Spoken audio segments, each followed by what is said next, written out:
Ceci est un livre audio autogénéré par Google.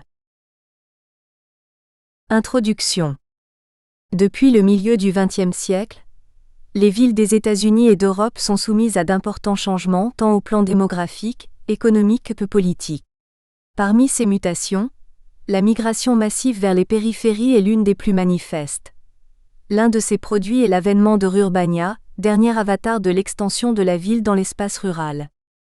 Aux États-Unis, cette rurbanité a constitué un des thèmes favoris de la sociologie durant de nombreuses années. L'intérêt porté aux communautés érigées à la périphérie des villes ne fut d'ailleurs pas sans ambiguïté. L'heure semblait alors à l'apologie de ce nouveau berceau de l'American Way of Life. Des plus austères recherches aux revues grand public, tous les commentateurs s'attachaient à louer les vertus écologiques, sociales, mais aussi politiques et morales de Suburbia dans sa forme urbaine. L'un de ses atouts résidait, semble-t-il, dans le fourmillement de multitudes d'associations volontaires. Grâce à elles, les citoyens pouvaient participer avec intensité à la vie locale humanisée et forger une sociabilité inconnue au centre ancien des métropoles. Depuis plusieurs décennies, l'association fait l'objet en France d'un même discours dithyrambique. Douée de toutes les qualités, elle enrichirait la démocratie locale. La logomachie participationniste dont l'association volontaire est l'une des pierres angulaires ressuscite ainsi la tradition tocquevillienne pour laquelle le mouvement associatif aux États-Unis permettrait de limiter du pouvoir et favoriserait son contrôle par les citoyens. Mais l'apparition d'associations de plus en plus nombreuses constitue-t-elle naturellement un progrès de la démocratie locale ?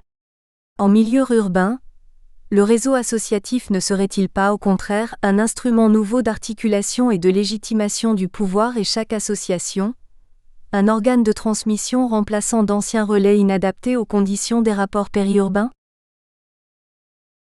L'apologie de Rurbania.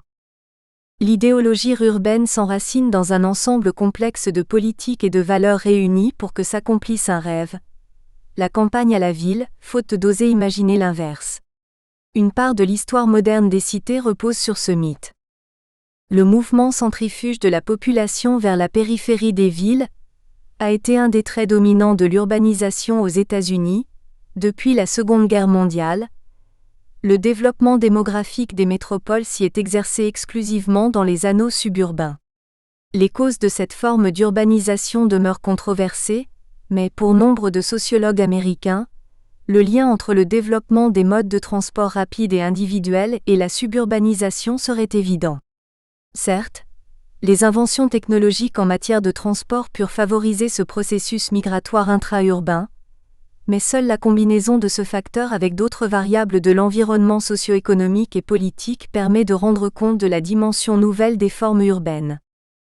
En France, l'invention du pavillon de banlieue, dès la fin du XIXe siècle, comme moyen de préserver l'ordre social, devait fournir le remède aux dangers politiques que faisaient peser les grandes concentrations ouvrières. Dans le dernier quart du XXe siècle, l'épanouissement individuel, valorisé par les plus hautes autorités de l'État, reposait encore sur l'accès à un habitat individuel qui, chaque fois que cela se peut, soit la propriété familiale. Valéry Giscard d'Estaing, Démocratie française, 1976. Le souci de pacification sociale semble ainsi permanent en la matière. Il ne devait pas être étranger à l'effort important entrepris par les pouvoirs publics pour stimuler l'accession à la propriété et l'essor de la maison individuelle.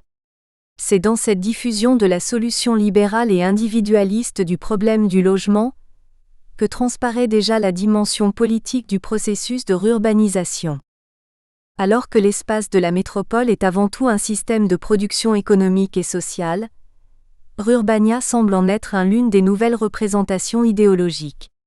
Elle participe, en tant que discours sur la ville, au maintien et au renforcement de la répartition inégale des capacités d'accès aux ressources économiques, culturelles et politiques de l'espace urbain.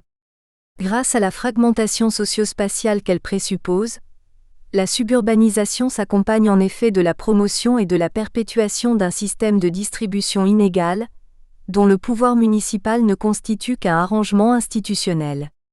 Chargé de la gestion de chaque parcelle de l'espace éclaté de la métropole, ce dernier se révèle parfois être l'instrument privilégié de la conservation des cadres de la ségrégation inframétropolitaine, C'est ainsi que certains auteurs ont pu montrer comment aux États-Unis, les municipalités de banlieue usent très souvent de leurs compétences en matière de zoning pour développer une véritable politique de ségrégation résidentielle.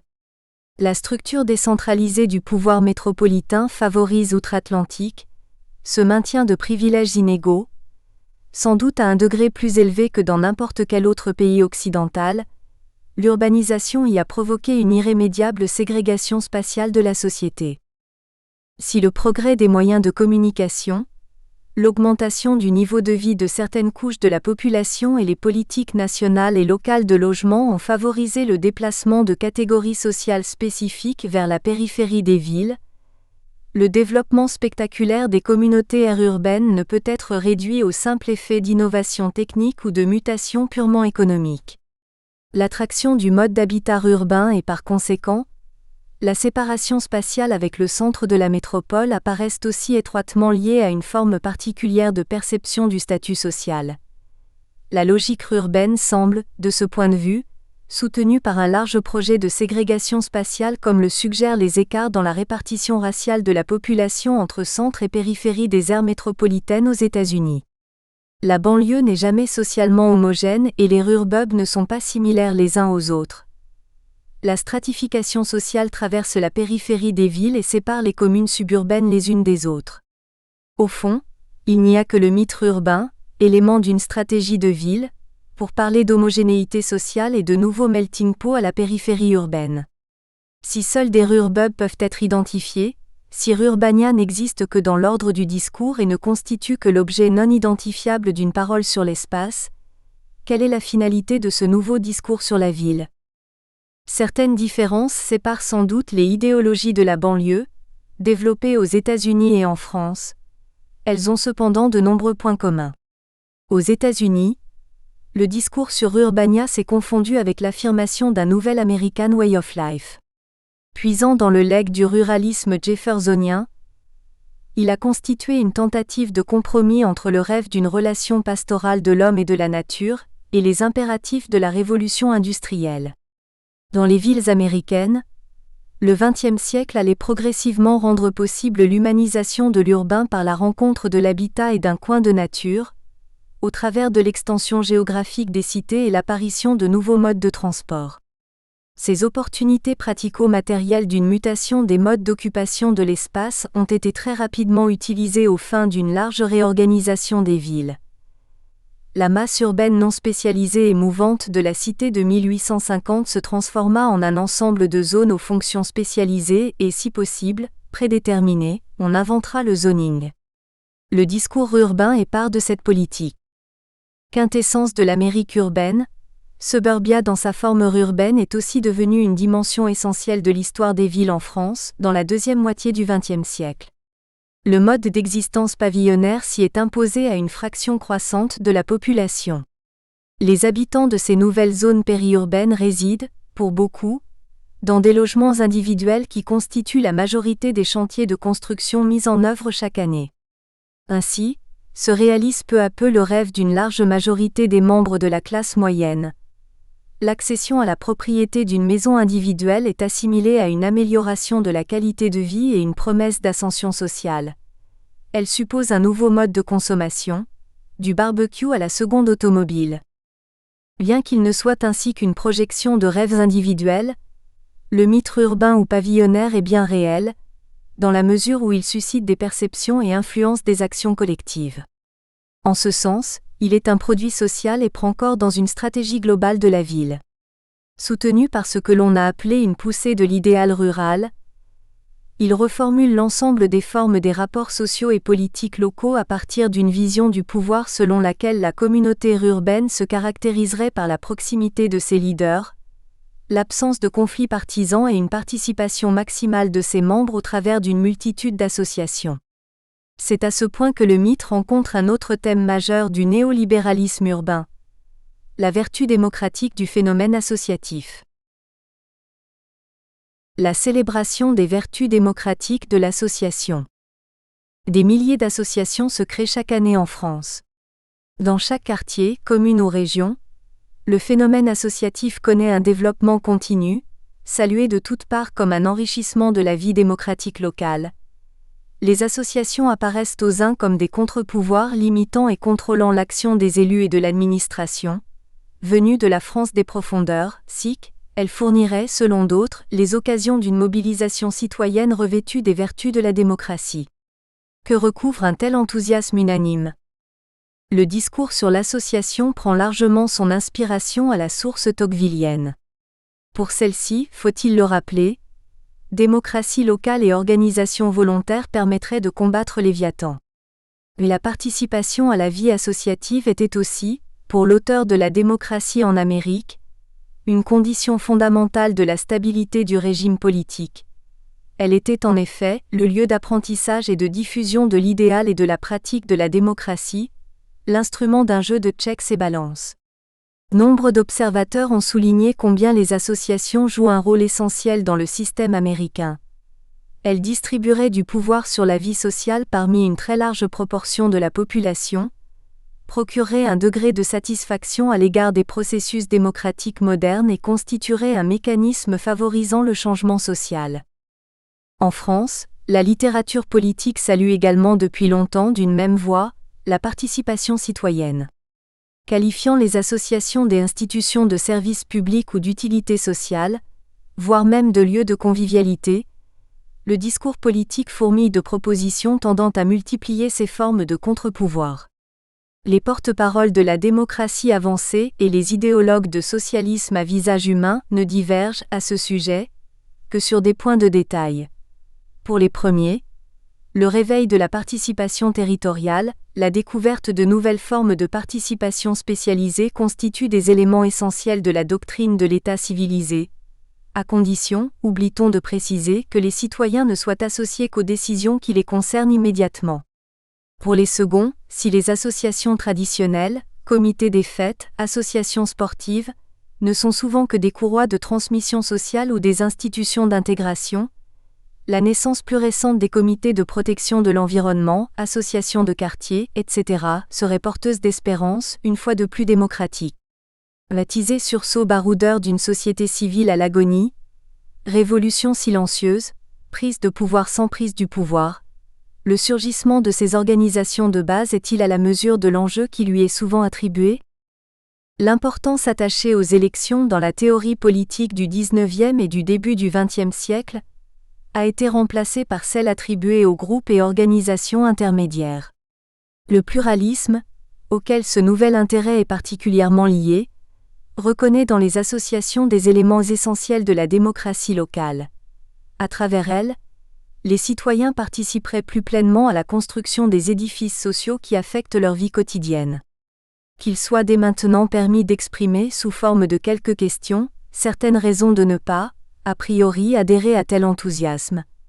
Cette participation n'est-elle pas parfois l'aubaine d'appareils de pouvoir cherchant à combler le vide qui tend à les séparer du corps de citoyens ? D'un point de vue fonctionnel, l'associationnisme ne remplit-il pas un rôle fort éloigné de celui que lui alloue le discours pluraliste ? Les associations et les groupes d'intérêt ne sont-ils pas avant tout des rouages de la machine sociale et politique et ne serait-ce pas l'une de leurs fonctions majeures que de participer à la structuration du pouvoir ? Il existe une reproduction de ce discours de la démocratie par l'association, propre au contexte urbain. Nombre d'observateurs y ont repéré, aux États-Unis, un exceptionnel fourmillement de groupes de résidents au sein des communautés périphériques des villes. Le solidarisme de l'espace urbain serait ainsi opposé au technocratisme métropolitain. La crise des villes, dans cette perspective, ne serait pas économique, mais d'abord humaine voire spirituelle. Elle reposerait sur l'étouffement de la citoyenneté que la participation associative pourrait faire revivre, muant chaque individu en élément actif de la cellule locale. Mais là encore, au lieu de constituer ce progrès de la démocratie locale, le développement des formes de participation associative semble lié, plus simplement, aux nécessités fonctionnelles imposées à la structure politique dans les espaces de mutation que sont les banlieues. La priorité n'y est-elle pas en effet donnée à la reconstitution d'un réseau d'interrelation et de diffusion de l'information, à la disposition des nouvelles élites chargées d'assurer la transition urbaine ? Ni vecteur d'une participation renouvelée des citoyens, ni coquille d'autogestion, Les associations n'y seraient-elles pas les instruments d'une finition du produit urbain, dans sa forme particulière à la grande périphérie des villes? Les associations et le pouvoir local urbain. L'on peut faire l'hypothèse que les capacités organisationnelles et systémiques de chaque espace communal urbain dépendraient, pour une large part, de la présence et l'activité des associations locales. La capacité organisationnelle d'une collectivité fait ici référence à la qualité des appareils et dispositifs sociaux et politiques contribuant à la formulation et la production des réponses adéquates aux exigences du système local.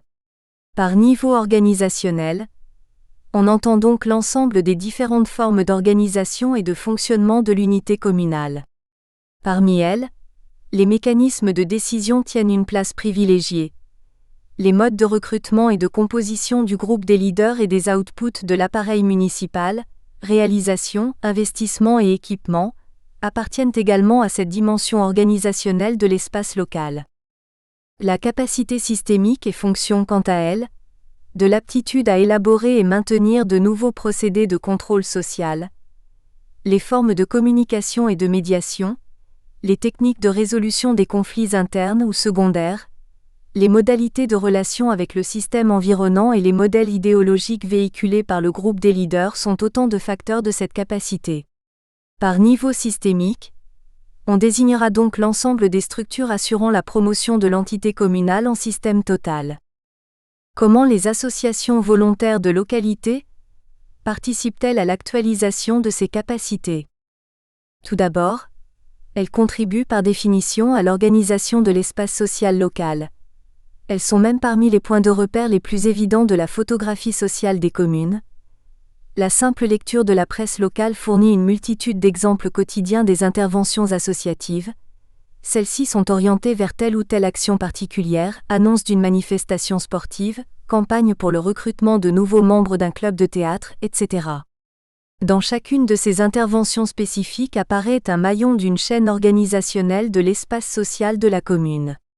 De même, parmi les candidats aux élections locales, on peut parfois compter certains responsables d'associations.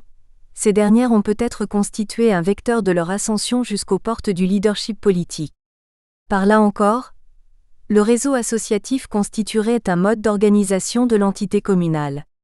Enfin, le dernier exemple provisoire de contribution des associations locales à l'organisation de la communauté repose sur leur éventuelle participation au processus décisionnel municipal. Leur reconnaissance même comme partenaires au débat engagé autour de telle ou telle décision les amène à jouer une fonction quasi institutionnelle.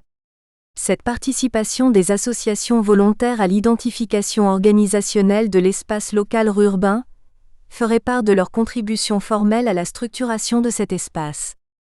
Mais une collectivité territoriale n'est pas seulement organisée.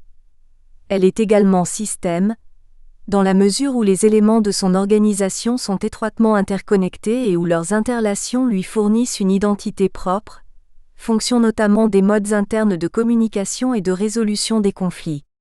Ici, l'hypothèse est que les associations volontaires participent à l'ordre social et politique local et constituent l'un des éléments clés du réseau de communication et de structuration interne. La charpente parapolitique des associations peut en effet être perçue comme un important vecteur de normes, de demandes et d'intérêts entre les différents pôles de la communauté. Elle constitue de ce point de vue un mécanisme de distribution de ressources, bref un lieu de pouvoir. En ce sens, les interventions des organisations volontaires peuvent revêtir des formes très diverses. Elles peuvent participer au maintien de la stabilité du système local, être facteurs de changement et réducteurs d'intensité des conflits secondaires, jouer un rôle de canal de communication, promouvoir un sentiment d'appartenance communautaire ou être les instruments de l'intégration locale. En assurant les conditions de ces capacités organisationnelles et systémiques, les associations participeraient à la légitimation du système politique urbain.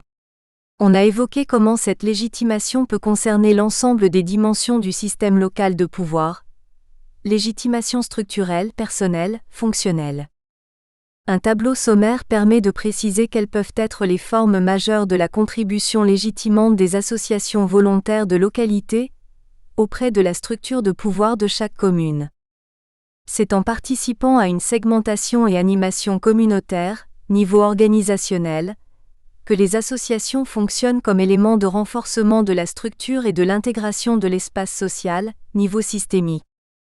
C'est en rendant visibles de nouvelles élites et en participant à leur recrutement, niveau organisationnel, que les associations constituent des instruments d'élaboration d'un modèle légitime de leadership, niveau systémique.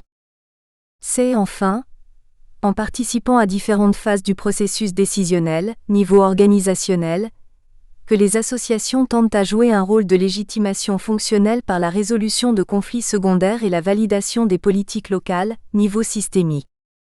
L'examen de chacun de ces niveaux de contribution des associations volontaires de localité à la structuration communautaire, chapitre 1, au mode d'émergence des élites, chapitre 2, et à la gestion de la collectivité, chapitre 3, permettra finalement de définir la fonction de structuration et de régulation de ces organisations au sein de Rurbania. Chapitre 1, la participation des associations à la structuration sociale de l'espace urbain. Les collectivités territoriales sont avant tout des champs d'exercice d'un pouvoir de type institutionnel. Ces espaces ne sont cependant pas en état de lévitation. Ils subissent en permanence l'influence d'un environnement dont les transformations peuvent bouleverser le cours de l'histoire de chacun d'entre eux. Ainsi, à la grande périphérie des villes, les communes constituent le plus souvent les lieux d'une mutation progressive des modes de rapports sociaux et économiques. Les formes rurales de structuration de l'espace y disparaissent, parfois non sans résistance. Les groupes intermédiaires, porteurs de la tradition, se dissolvent. La famille, l'église, la paroisse, l'école et le réseau des notables n'assument plus leur rôle d'intégration, entraînant du fait même une atomisation des individus. Parallèlement, se développent de multiples réseaux d'organisation mieux adaptés aux nouvelles fonctions de la communauté.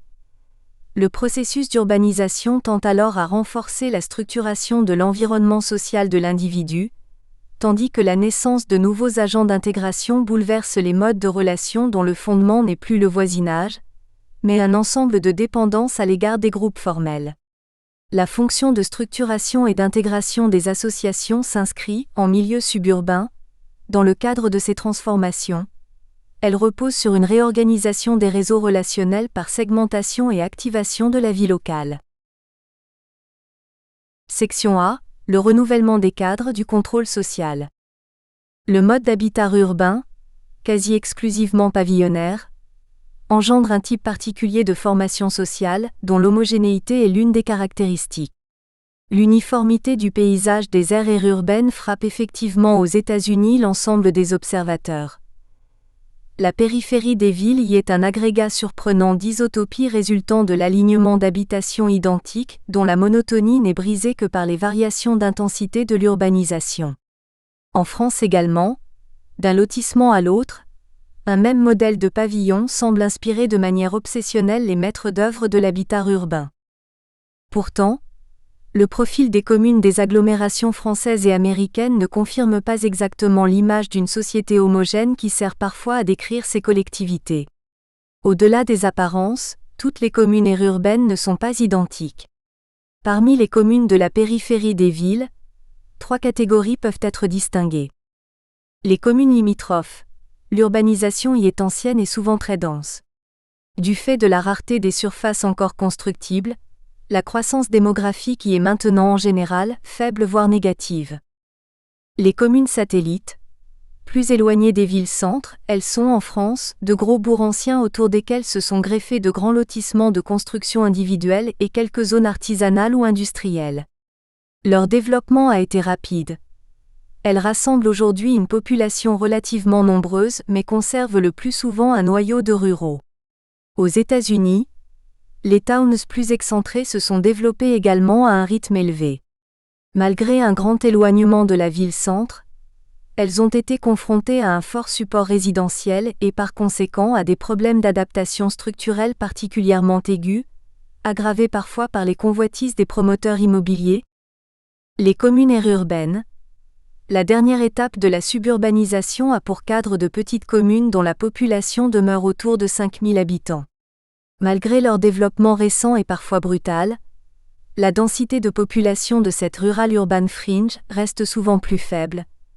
la vocation de celle-ci demeure encore pour partie rurale, même si des lotissements de pavillons de plus en plus nombreux sont disséminés sur l'ensemble de leur territoire. Dans ces collectivités, le processus de suburbanisation comporte deux aspects complémentaires. Une déstructuration de l'espace rural, disparition des infrastructures, déclin des formes sociales de la ruralité, et une spécialisation de la fonction économique de l'espace, implantation de nouvelles populations, développement de l'infrastructure résidentielle. Les modalités de cette transformation demeurent cependant très différentes d'une commune à l'autre, dans la mesure où elles remplissent, selon la distance qui les sépare de la ville-centre, des fonctions différentes au sein de la métropole. Le mythe de l'uniformité de Rurbania ne résiste guère à l'analyse car chacune des communes de la périphérie urbaine a une structure socio-économique propre. Au sein de la même collectivité, de multiples groupes sociaux aux intérêts divergents coexistent, parfois de manière conflictuelle, souvent dans l'indifférence, rarement dans la plus parfaite harmonie. La communication de promotion du modèle de vie urbain a imposé l'image d'espaces socialement homogènes, oasis d'une classe moyenne recouvrant les délices d'une existence désurbanisée ou semi-rurale. Rien n'est plus inexact. Les communes de la périphérie des villes sont au contraire des espaces aux populations hétérogènes, même si y dominent, et non du seul point de vue quantitatif, les membres d'un groupe spécifique, celui des pavillonnaires. Le développement d'espaces de résidence ne transforme jamais la périphérie de la ville en un vaste quartier d'habitation de migrants. Il contribue seulement à l'opposition de modes concurrents d'occupation de l'espace. C'est au sein de cette concurrence sur le marché de l'espace que prend place le renouvellement des cadres du contrôle social dans les communes en voie d'urbanisation. En s'efforçant de pallier l'extinction des anciennes interdépendances communautaires par une multiplication d'interdépendances de type organisationnel, ce processus constitue, à bien des égards, un des instruments de l'hégémonie croissante des représentants de la société pavillonnaire. La société pavillonnaire. Une part croissante de la population des collectivités de la périphérie appartient au groupe des résidents urbains. Cette fraction de la population est divisée en différentes catégories dont la plupart des membres travaillent cependant dans les mêmes secteurs d'activité, secondaires et tertiaires. Comment ces nouveaux pavillonnaires se situent-ils dans le champ social local ? D'emblée, leur appartenance au groupe des classes moyennes semble évidente. Ils sont majoritairement des travailleurs salariés, réunis par une double aspiration commune. L'individualisation de l'habitat et la ruralisation imaginaire du cadre de vie. Étrangers au monde des ruraux et de l'archéo-petite bourgeoisie, composée de petits propriétaires fonciers, commerçants, artisans et entrepreneurs, cet ensemble social ne s'insère dans la collectivité qu'au travers de sa consommation de l'espace. Les ouvriers occupent une place marginale dans cette formation.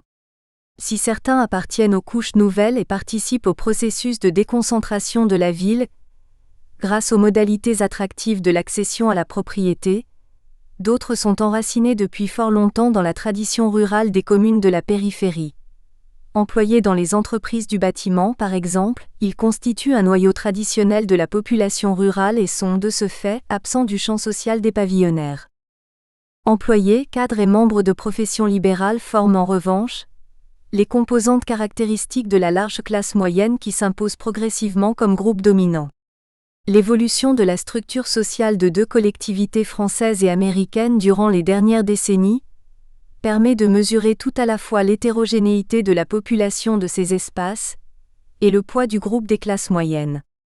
Les deux exemples seront ceux d'une tonne urbaine à l'est des États-Unis et d'une commune proche d'une métropole régionale en France. Aux États-Unis, la tonne d'Alain est située à environ 30 km au nord-ouest d'une des grandes villes du nord de l'État de New York. Dans cette zone traditionnellement rurale devenue municipalité, en 1861, les exploitations agricoles, maraîchères et laitières sont encore nombreuses et occupent 40% du territoire communal. C'est tout au début du XIXe siècle que les premiers pionniers s'installent de façon permanente sur ces terres. Le développement de la tonne demeure longtemps très lent, du fait de l'inexistence de moyens de communication et de l'étendue de terres incultes et marécageuses. Aujourd'hui, cette partie de la commune a été aménagée en parc de loisirs. Les activités agricoles y sont restées longtemps l'occupation principale des habitants, au nombre de 2188 en 1900. À partir des années 60, période à laquelle la population ne dépassait pas encore le seuil de 3000 habitants, la suburbanisation a provoqué une forte croissance démographique. Plus 125,1% en 17 ans.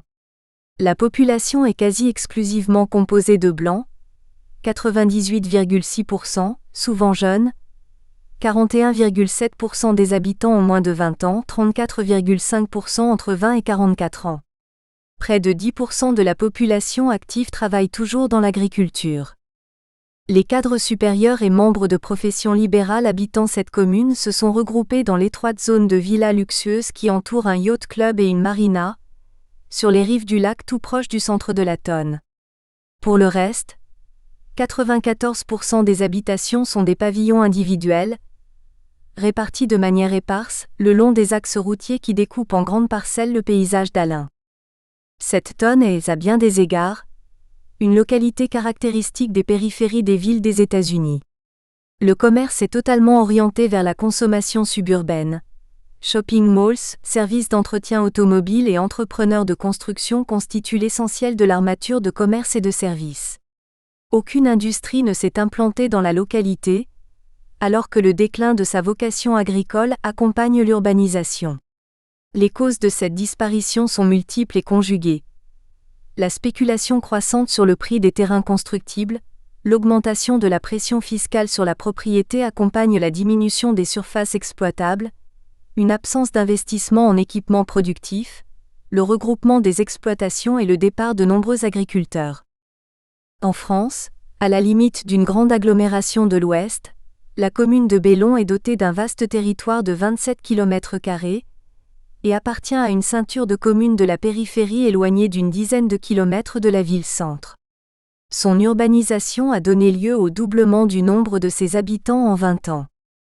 Auparavant, ce petit bourg rural n'avait guère évolué. Sa population composée principalement d'agriculteurs avait légèrement régressé jusqu'à la Seconde Guerre mondiale sous l'effet de l'exode rural. Au début des années 1960, la moitié de la population active, 50,3% en 1962, est encore employée dans l'agriculture dont les surfaces d'exploitation demeurent très fragmentées, 70% des exploitations ont moins de 15 hectares. Un autre secteur d'activité dominant est alors celui des petits commerces d'alimentation et des ateliers d'artisans, charrons, forgerons, bourreliers, etc. Depuis, l'identité de la commune a été bouleversée. L'émigration urbaine a entraîné une déruralisation de l'espace social, le profil démographique et économique étant désormais caractéristique de celui des zones périurbaines. La population est maintenant composée en majorité de nouveaux habitants venus du centre de la métropole. Un rajeunissement s'est, en outre, opéré. Parmi les nouveaux pavillonnaires, 49% ont entre 20 et 40 ans. Les agriculteurs exploitants et salariés ne représentent plus que 12,5% de la population active. Le dépérissement des activités liées au travail de la terre s'accompagne également d'un recul du secteur du commerce et de l'artisanat, et d'une diversification de la composition socio-professionnelle de la population. Les catégories liées plus directement à la ville, professions libérales, cadres, employés et ouvriers, sont devenues largement dominantes, représentant 73% des actifs. La majorité de leurs membres migrent quotidiennement vers le centre de l'agglomération, lieu de leur emploi. Seuls 32% de la population active travaille à Bellon. L'afflux de nouvelles populations a entraîné une modification profonde de l'usage du territoire de la commune. L'implantation pavillonnaire a transformé le paysage local. La plupart des nouvelles constructions sont en effet des maisons individuelles isolées ou insérées dans des programmes de lotissement, dont la construction est en général confiée à un marché largement artisanal. Comme le montrent ces deux exemples de la grande périphérie de deux villes américaines et françaises, la dispersion des formes urbaines s'est accompagnée d'une déstructuration des espaces physiques et sociaux de ruralité. Les paysans, et les ruraux en général, ont été progressivement marginalisés, même si leur survie constitue, dans le discours urbain, une garantie de qualité du cadre de vie de l'ensemble de la population. Ils appartiennent de moins en moins à l'histoire renouvelée de leur commune. Certes, les formes de la communauté rurale n'ont pas disparu, mais elles s'éteignent plus ou moins lentement jusqu'à perdre... Nous espérons que vous avez apprécié cet aperçu. Pour continuer à écouter ce livre audio sur Google Play Livres, utilisez le lien dans la description de la vidéo.